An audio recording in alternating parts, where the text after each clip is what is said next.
shower. I entered the barracks again by following a map pointed out by Trilly. Bandicoots know how to get around quite well, even in mazes. Which I should say, our theme is Dunefield. A mystery, I know. Is it a field of sand dunes? And why? Did the wind deliver the dune to us? If it's made of sand, why doesn't a dune simply collapse and flatten under its own weight and gravity? Surely that and a little storm should be enough to move a mountain of sand. In fact, no.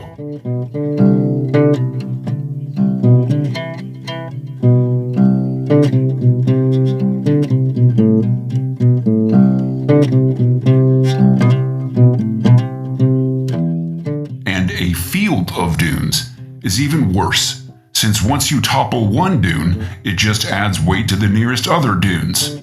Sure, they shift and lurch along at a dunely pace, completely oblivious to human whims, and cyborgs hate them. Sand in the gears shaves off the years, as they say. So I went down the hall and to the left to Barrack 3, and there she was. Hiroka Sawyerton. She looked just like she did when I first met her. Cute as a hidden tactile button, and of course I did see her last week. But she has also changed. Haircut, a sort of half-shaved mohawk pompadour that, fine, you go girl. She goes by Hero now, too. They prefer Hero, with an I. She, they, hey, I'm just glad to see an old friend and lover. No knitting needles this time. Did you just say I was your lover? We're barely back in touch in this demented excuse for a virtual simulated way station. Barely? What would you call that tryst on the farm? I don't give a schlitz what you call it, but you seem to have a broken sense of intimacy. Oh, I do? I wasn't going to bring it up in front of Persephone or Gil or whoever's tuned into this. Broken sense. I know intimacy quite well, Hero. You want to talk about it? We're in a different dimension here, aren't we? It's more permanent, yet more ephemeral on a grand scale. It could all collapse in a millisecond with a cyber attack. It's all illusion. So it's funny to see you scramble to get out. What's pathetic to see you give in? I took you as far out of this place as you've ever been. What she's saying is... Don't steamroll over me, you pedant. Pedo? No, pedant. Schoolmaster, rules freak, by the book, dork. You uncreative, navel-gazing mental miniature of an adult. I'll steer this discussion of what we did. You don't get to sum me up to make some case to companion systems. Flark them. Fine. I wasn't going to detail the whole escapade. Don't call it that. Yuck, man, just icky. I'm much more in control of my sexuality now, and I'm not going to have it paraded out for some stranger's benefit. We flarked around. It's true. I wasn't going to get into that. You weren't going to even ask me. Sure. I took him outside the building. He's only seen the Zen rock garden enclosing this place, like a pale gray moat, from the north and west. And he's only seen it from a window. Yes, it's the main feature, and there is a forest beyond the wall, but the southern side opens on a dune field, and the east, a farm. I mean, it's more than that, but that's what I've been able to explore thus far. There's also a forested park buffering the rock garden wall and the farm. It doesn't make sense, though, that you wanted to fool around, with me, no less, outside. Let me cook, geezer. Geezer? I feel used. Oh, please.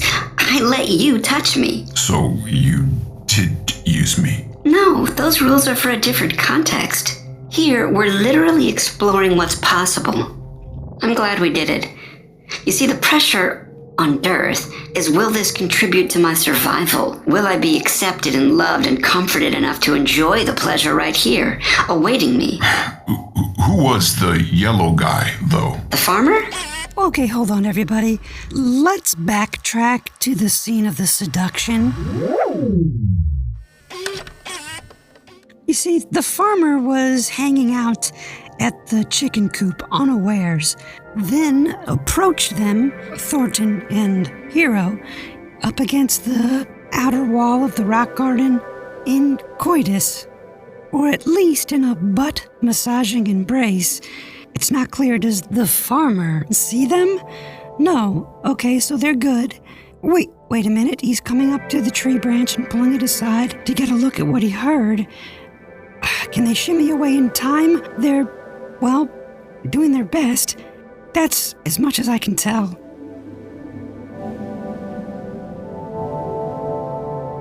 Anyway, let's go back to Thornton and Hiroka's conversation. Yeah, I don't think he saw us. He definitely saw us, but he didn't know what to say. Fine. Will we get into trouble? I have a cloaking shawl, and we'll use that in the future, if it comes to that.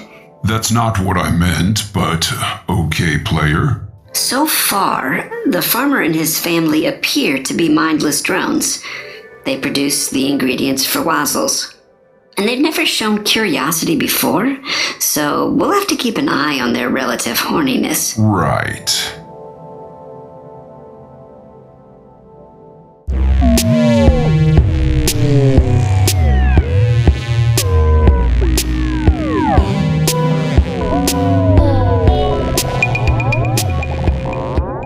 Thornton sat in a bluish room, staring out at a hologram projection of a field of sand dunes. The undulating tines of a white feather pinned beneath a wire with brittle brown maple leaves blew in the wind at Lilike's feet on a rooftop beside the Pennsylvania Mega Hotel. They had found an updraft of hot air using the infrared visor. One gust of heat lifted them up the side of the hotel 50 stories, courtesy of the parachute umbrella. Lily opted for a covert entry to avoid actual detainment by the cops. What they saw on the blood-soaked 70th floor should have been enough to thwart the plan of proving to Marcus Kurosawa that no negotiation was needed to free Lilike. It did not, since before Lilike could find Marcus Kurosawa, they encountered the cyberized public enemy number 1, Clarence C. Riggs, having a lively conversation with himself, it appeared, about whether he should confront whatever monster painted the hallway red. Lily cloaked into a shadowy nook. C.C. Riggs went off on the ghost of Hemingway. You're going to be fine if I don't make it. What if I'm in your brain link, pal? Don't do this as your friend and dependent entity. Exiting now when you're so close to the docking bay. This is clutch. Anyway, how do you know they're trying to assassinate Constance? Look at this carnage. What did this? Then, from around the corner opposite Riggs, somersaulted another cyborg with newer, blackguard-supplied parts. Halt! It was none other than Detective Kurosawa, who looked at Riggs as if he was staring at his own ghost. Even though Lilike could tell the two men were clearly twin brothers torn apart at a young age, there was an added emotional tension as the ramifications of the fraternal encounter began to sink in for each twin. Kurosawa broke the silence with a command, attempting to conceal the longing in his heart to connect with this known criminal. Identify yourself. Riggs, in an aside to Hemingway. You didn't mention he looks exactly like me. That's what twins means, buckaroo. It's not my fault you only listen to audio news. You, have a long-lost brother? Detective Kurosawa continued. Maybe, said Riggs. I was told my parents died in a hovercar crash when I was 3. You know, I was in the car. My legs came from that tragedy. Kurosawa's words hung in the musty atmosphere of the hallway. They told me you didn't make it, Riggs replied. Riggs began to break down, the pain of their separation long ago finally cracking his gritty facade. Awfully inopportune time to be catching up, said Marcus. Where's the rest of your unit? Riggs countered. That thing slaughtered most of them. I have a security detail closing in on room 702. But if you're not holding them hostage, then... The thing that killed your people, it's coming from me. I mean, it would have gone for the hostages too, but I decided to draw it away against the better judgment of my comms team. Where's the kid? What kid? Riggs retorted. This was a data snatch, broski. Why don't you come with me? I know it's crazy, but I don't have much time left after we get this thing. And now, Marcus Kurosawa, too, was wavering in his role as chief negotiator. I'm supposed to get you. Those are orders. Not sure how I'm going to make that happen. We can't look out for each other. We are blood. Hold on. What's the status? My advanced team just took the room. Everyone's there except for the kid. Lilike flicked off his cloaking device and emerged, waving a hand at each man. For God's sake, I'm not kidnapped. I came here to stop this from turning into a massacre, but honestly, I can't. You two are killing me with the brotherly tension. Just a hug or something. Hemingway cut in. Wait, no! Incoming from behind you, Cece.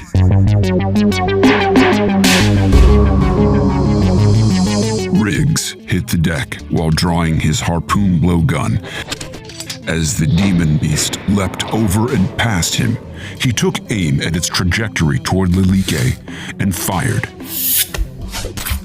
But the beast bounded off the wall and into Marcus's side, cutting him down before CC could recalibrate. When he did, the beast absorbed several Fischetti rounds from CC's wrist gun. Then it loped toward the dock. Kid, you need to join the others, said Riggs. Lilike pulled the katana, blinding Riggs before he could speak. When Riggs came to, he was in the back of the blackguard airship with his barely alive brother. He asked the air, "Where are we? And who's piloting?" Lilike responded, Lay back down. Don't worry. Hemingway's going to take us home.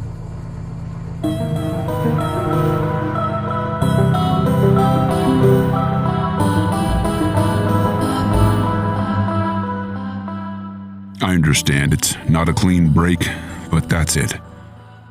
They returned to a base of sorts, probably in Neo Jersey. Can't really say. I got an odd holographic video in the downside up warning me that the resistance is coming. And I would need to follow their instructions as to what details and particular facts I'm allowed to disclose. It was a gal named Malika, but that's all I got. Who's the resistance? I don't know.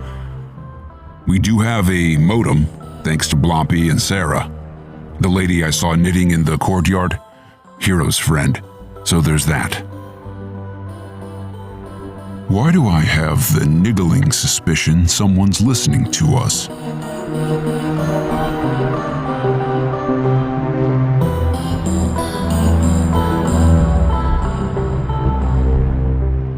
Like who? Some kind of familiar entity.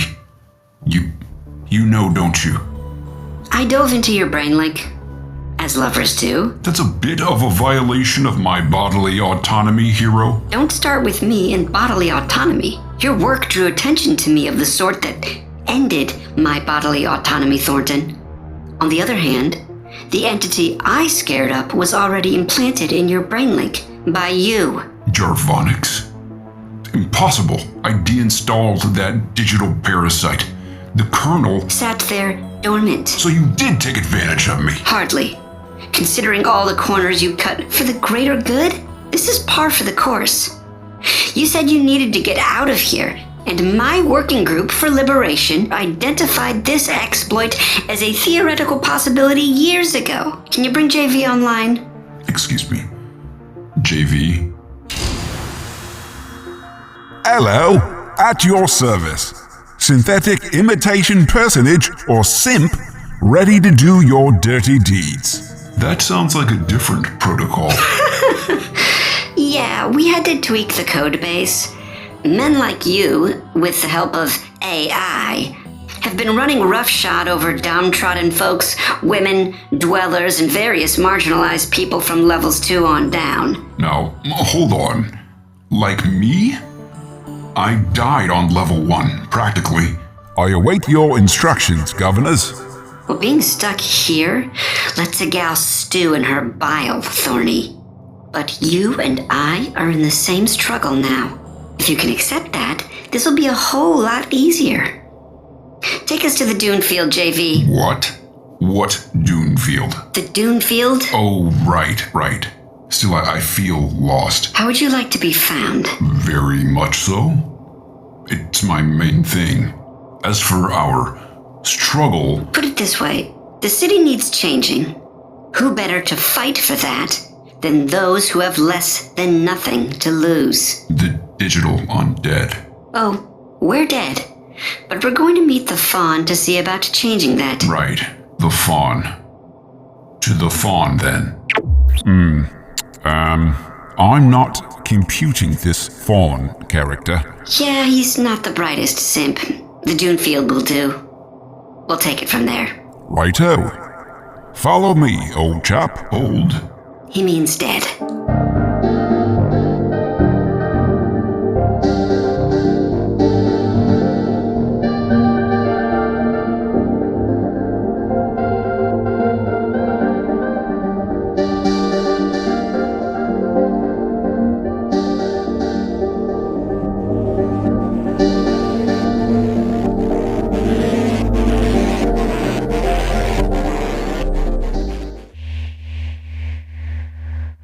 Shocking Sleep Facts, Volume 27. We've been talking about healthcare and William Halstead, MD, which continues in Uncut Sleep Facts 27 on our Patreon. But the morbid question of the day is, what's the third leading cause of death among Americans after heart attacks and cancer? Stick around to find out.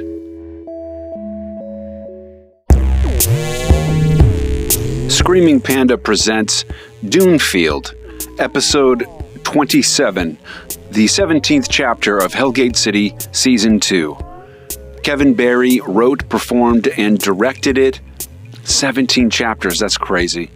All right, let's keep going. He also created its original music and episode art atop a sand dune. This chapter's double dose of bonus tales consists of Glitch in the Waitrix 27A, Into the Net, and Glitch 27B, a Mondi. Available only at patreon.com/Hellgate City in the bonus audio tales collection. Join our Discord for all the fun tidbits, chats, and behind-the-scenes peeks. Link in the show description. Now, the latter half of 2024 has been harrowing for me health-wise, and yet I've soldiered on at a huge neurological deficit. I've written when I couldn't produce and edit. I've composed dozens of sacred tunes as bonuses for all members, including free ones. So at the very least, join the Patreon for free to enjoy those. And thank you for hanging in with me. I know the time it's taken to get episode 27 cranked out here, and I'm working on the health aspects of my life to get back to something more like normalcy for me. And if you have the privilege of being able to pitch in, I need your support as a paid member to keep this show flowing. Will you make a pledge today? By chipping in the mere price of one cold brew coffee per month, you'll unlock a bounty of exclusive goodies, including 33 ecstasy-inducing bonus audio tales enriching the narrative, 123 sacred tunes and counting, that keeps going up, and priceless uncut sleep facts. Only you can save me from being forced to close up shop. Will you? Be the difference. If you want to help me crank out the season finale, make this commitment for yourself and all of us Hellions today. Join now.